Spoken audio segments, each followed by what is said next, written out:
So what we're going to talk about today is why urban heavy-duty vehicles are going to be a first mover for EVs, for electrification. I think it's a really important topic. It's accelerated very quickly over just the last 24 months.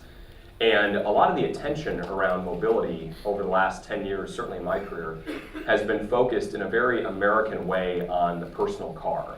I think that makes a lot of sense. The personal car is iconic in American history and in transport history.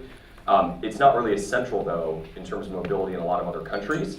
And for the sake of efficient urbanization and mobility, it's critical that we don't make the personal car the main tool in terms of moving people, especially in urban areas. So what our company is about is perfecting electric vehicle technology for mass transit. That is the mass transit market in North America is our initial go-to-market. And we've also started partnering with some other companies to help get electric vehicle technology into heavy-duty vehicles. Now, for a lot of analysts and experts, it was counterintuitive that electric vehicle technology, which is associated with hyper-efficiency and as such, lightweight, extremely energy-efficient vehicles, it was counterintuitive that that technology could actually disrupt a sector that's known for having some of the highest energy usage per mile, some of the heaviest vehicles on the road. So in terms of who we are and how we do it, we have about 350 employees. We are located in Burlingame, California. That's our corporate headquarters. We also do R&D, electric vehicle component development, specifically modules, battery packs, software, and some charging solutions as well in the Bay Area. And we have a general assembly facility on the east coast of the United States in Greenville, South Carolina, and one in LA County.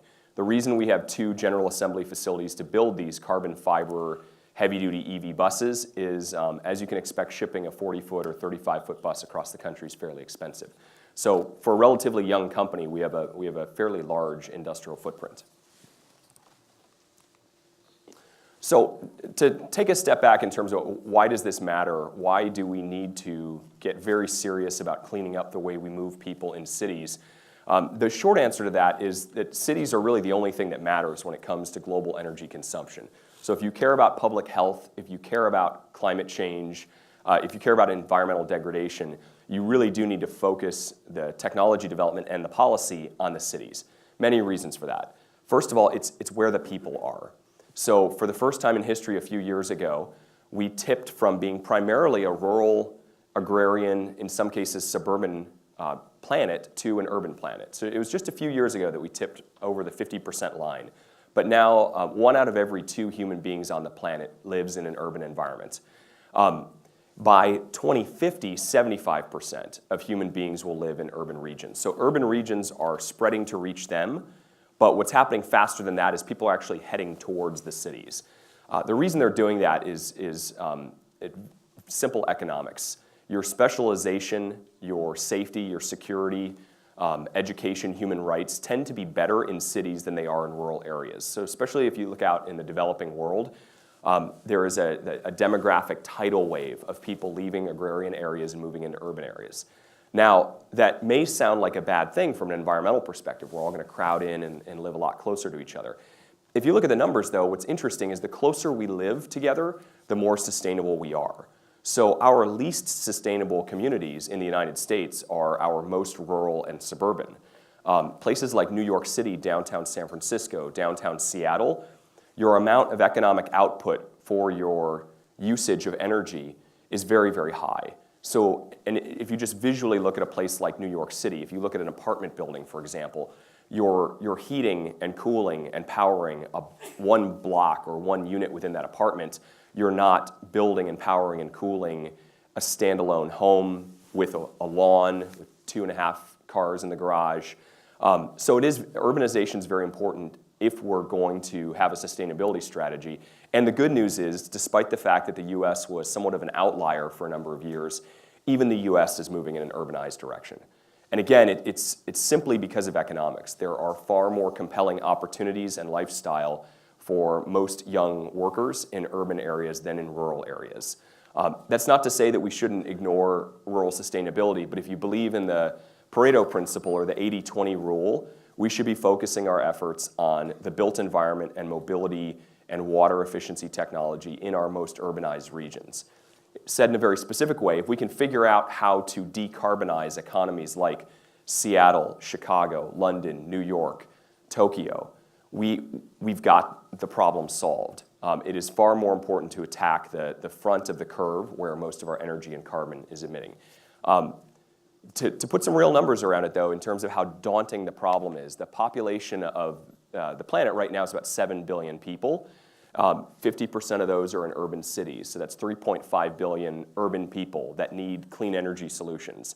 Population is going to grow to 10 billion people over the coming decades, and 75% will be in urban areas. So basically, you're looking at a doubling of the planet's urban footprint. And we've got to make decisions now involving technology and policy about how that next phase of urbanization is going to occur. And not to put too hard of a point on it, but we are literally going to create as much urbanized region on this planet as we have in human history. And we're going to do it over the next couple decades. So main takeaway from this presentation, very, very simple. If you combine a transit vehicle, which is very simply described as a high occupancy vehicle, with an electric vehicle drivetrain, you get the lowest carbon and lowest economic cost to move people per passenger mile. Now, there are all sorts of debates going on right now about what the future of mobility is going to be. My simple answer to that is it's going to be all of the above. So yes, there probably will be vertical takeoff and landing flying drone cars. There's certainly going to be a lot of first mile, last mile. There's still going to be Cadillac Escalades driving around getting about 6 miles to the gallon. The transportation market is a highly liquid, highly flexible, highly specialized market. So it really depends on what someone wants to do and what their willingness to pay is. But the market that we're serving is the foundation kind of bedrock market. And when you're serving that market and you're moving millions of people per day, what you really care about is moving the most people as efficiently as humanly possible. So electric vehicle technology, I think, especially with this crowd, is probably reasonably well understood. At a drivetrain level, it's above 90% energy efficiency, so it's a massive step change efficiency over combustion. But what we tend to forget is there's also a lot of efficiency just by putting a lot of people in the same vehicle. So if you're going to have a world of electric vehicles, you can have one battery pack and one electric motor move one person, or you can have that same amount of copper and lithium ion and rare earth materials move 75 people. Is this to say that the future is all city buses and trains? Absolutely not. But I do think the system we're looking at in the future is going to involve a lot of mass transit for what I would call our backbone routes, and I think a lot of interesting entrepreneurial solutions in transportation as a service for first mile, last mile. All right, so this is our framework in terms of how we think about the electrification of vehicles. The reason we've started with the city bus is because of the mass market vehicles that are globally on the road. The city bus drives a lot of miles per year. That's vehicle miles traveled, the vertical axis. And it burns a lot of fuel per mile. So that's gallons per mile, or the inverse of miles per gallon. So when we put this plot together, we were looking for what are the earliest economic tipping points where electrification technology is going to create a lot of value. So that first quadrant that's dark green, that is the highest and best use for electric vehicle technology. And it's really simple math.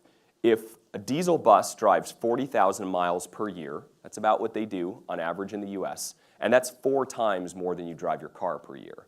So 40,000 miles a year, and a diesel bus shockingly only gets 4 miles to the gallon, so it's burning a 1/4 gallon of diesel every mile.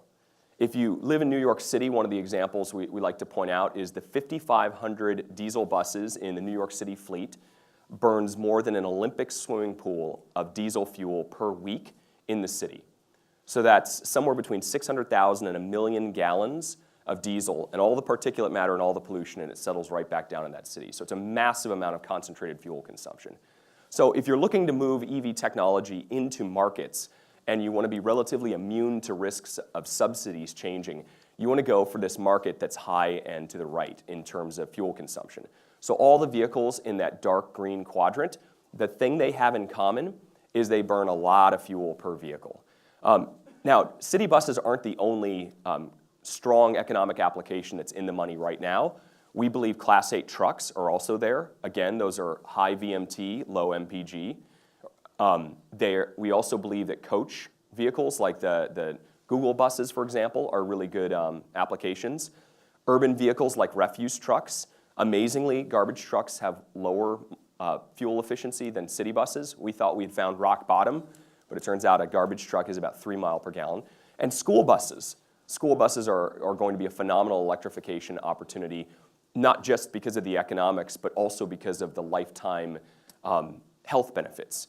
If you're going to eliminate exposure to pollution in a very cold, calculating economic manner, it makes the most sense to get kids away from diesel. Because if you give a child a respiratory disease because of exposure to pollution, society and that family and that child's going to pay for it for the rest of their life. So that's a very dark way of looking at it. The other way to look at it is that it's a really, really bad idea to expose kids to pollution. They are obviously our most valuable resource, economically, emotionally, and just ethically. They also have no control over the type of vehicle they drive. So while we started with city buses, personally, I hope to see electrification technology in school buses as quickly as possible, because the more we learn about diesel pollution in particular, especially as a parent of 3 young children, the farther I want that junk away from my kids. So the other thing that's going on that's enabling this market to happen is that we're reaching a point that I would call good enough in terms of range. So for a long time, electric vehicle technology, and those of us in the space, we were chipping away at trying to get the vehicles to go farther and farther and farther. And I will say, I think Tesla with the Model S was the first company to achieve what I would call product market fit when it comes to range. And something magical happens when you achieve that good enough range number. That your growth in the category expands in a nonlinear fashion. It really explodes in a good way. So one person's interested in an electric car if it'll go 75 miles. Maybe 2 people are interested in an electric car if it'll go 76 miles. And then 2 million are interested in it if it'll go 300 miles. And so for a lot of these markets, what we're seeing is 200 miles on a single charge seems to be the product market fit target. And the evidence we have of that is the orders, the sales, the adoption take off once you can give them a vehicle that doesn't require them to change behavior. So I was an early Nissan Leaf driver. I've been a passionate advocate of electric vehicles as long as I understood anything about the technology. It drove my wife Jennifer crazy because we had a first generation Nissan Leaf, and so we would drive around with like the range light blinking at us. I'd be on various apps trying to find the one charging station that was at our destination in the Bay Area. That's really early adopter behavior. It's also not a great way to start a dinner date with your wife if you have a babysitter. Electric vehicles, though, it's a totally different game now. You don't have to be crazy and hyper passionate about technology or the environment to drive them. What you're looking at here is a histogram of bus routes in the United States. So yes, as a company, this is the type of analysis we do. We downloaded all of the routes for the top 80 transit agencies in the United States, which operate the majority of the 70,000 heavy-duty transit buses. We plotted them out, and what we found that was really helpful is that the distribution of distance for fleet vehicles is much tighter than for personal vehicles. For fleet vehicles, the nice thing about this, and one of the things that makes EV implementation easier, is they're more predictable. They're very much clustered around an average utilization number. So in this chart, what you can see is, in terms of technology progress, in 2012, we estimated that we could cover about 4% of routes. By 2015, we were up to 2/3 of routes. Today, we can cover 93% of mass transit routes in the United States. What that has resulted in is there's no longer a conversation around the customer having to change behavior. If you plotted this type of histogram for a light-duty vehicle, you'd see that it is a little bit more challenging to convert everybody's car over to an electric vehicle. The reason is the tail, in terms of how far the maximum route goes out, is a lot longer. Someone in this audience this weekend is going to drive a car a long, long distance. And that may be 1% of the people in this room, but if you're an auto manufacturer, you got to figure out with either vehicle technology or infrastructure how to accommodate that weekend spontaneous trip to Las Vegas. For our business, one of the things that makes transit buses much easier to serve is we've never had a transit bus spontaneously go to Las Vegas for the weekend. So it's much, much easier to solve. In terms of the adoption curve, price was also a big piece of this. A couple years ago, we were selling heavy-duty electric vehicles in the transit market for over $1 million a piece. Today, we're pricing at parity with diesel hybrids, so anywhere between $600,000 and $700,000. We've moved into the early majority of the market. We can measure that based on the fact that 10% of U.S. transit agencies already have electric vehicles or have them on order. That's a big number. If you superimpose that on light-duty vehicles, that would be something like 1.7 million electric cars being purchased or ordered per year in the US. So the adoption in heavy-duty mass transit of EV is actually ahead of light-duty EV. The driver for this primarily was improvement in battery technology. So there are thousands of startups out there that are probably launched by this single trend, which is the quality, the energy density, the cost of battery technology has continued to improve. I often hear that battery technology is not getting better fast enough, or I hear that battery technology is not Moore's Law. That is true. I don't really know of anything that has followed Moore's Law other than Moore's Law. So the important thing to remember is battery technology, while we haven't seen 50% improvements year on year, we haven't necessarily seen some of the overnight breakthroughs that we have on the memory side or computing power side. We have seen a steady 6 to 8% cost reduction per year for the last 10 years. As a compound annual reduction rate or negative growth rate, that's led to a remarkable decline in cost. So when I started in electric vehicle technology, battery packs were over $1,000 a kilowatt hour. We'll soon see $100 a kilowatt hour. So that's a 90% cost reduction. Most internal combustion engine applications cannot survive this competitive pressure. You'll also notice on here that I've highlighted $700 a kilowatt hour in green. That was the number that was kind of the break-even number that we needed to get to in transit in order to beat a diesel engine that's relatively inefficient. So that number's in the rearview mirror. We're building and shipping battery packs for less than half that cost already. So from an economics perspective, I would say multiple markets in that matrix that I showed you, it's already over. It's just an application development framework now.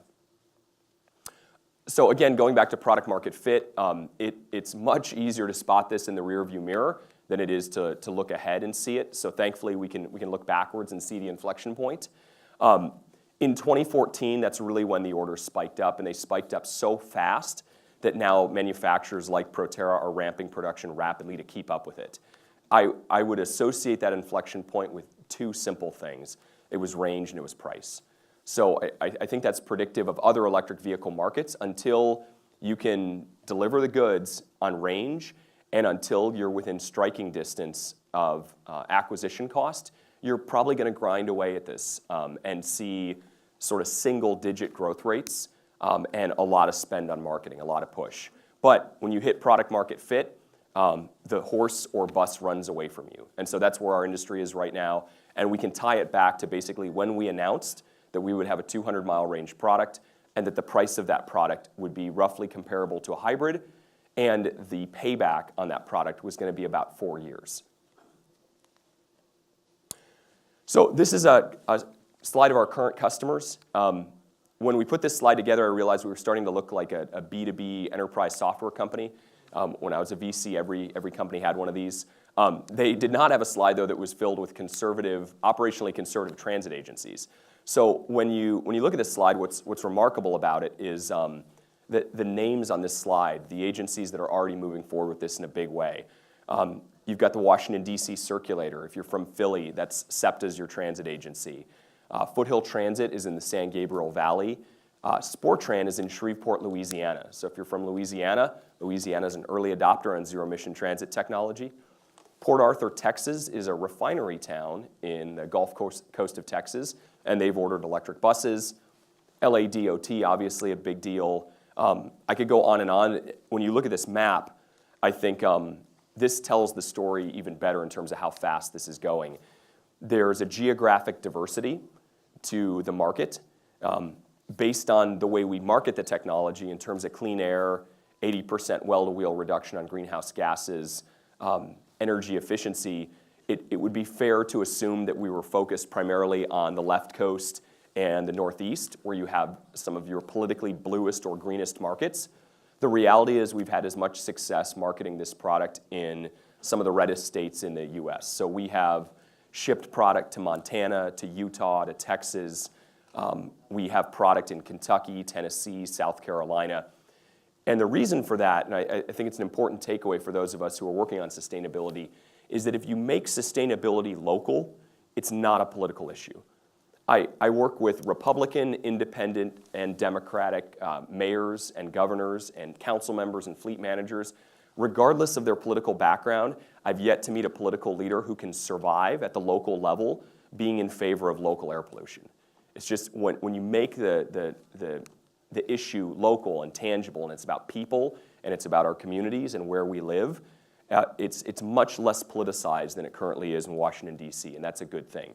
So this map is probably one of the things we're the most proud of. It's the fact that we're serving customers throughout the U.S.